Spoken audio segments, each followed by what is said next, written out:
Și în ce an ești născut? Ce să fiu Mai născut? trebuie de În ce an ești Câți ani născut? ai, mă? Nu, câți ani ai, mă?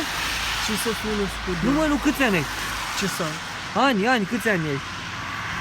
Nu spuse, mă, drept, că am 500 de ani, drept. Mă, băi, și eschimoș înseamnă. 500 de ani? Ești eschimoș? Și în ce ani ești născut? În cât mai trăiești, Jot? Ce să trăiesc? Câți ani mai trăiești dacă încurci? Ce să mai trăiesc? Nu mai vrei să mai trăiești?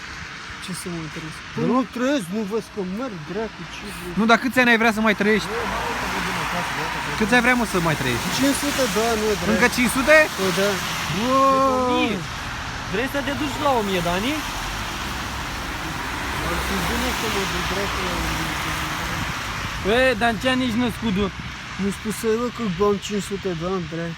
Păi da, mă, dar în ce an ești născut? Ce să fiu născut? În ce an te-ai născut tu? În Păi 80? nu vezi că nu mai merg, nu mai...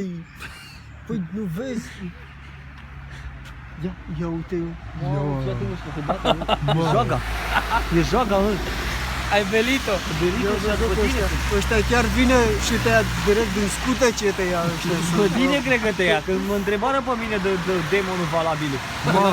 Direct din scutece te ia ăștia. Ăsta e joaga. Ce? E Te tai cu toporul. E cu toporul.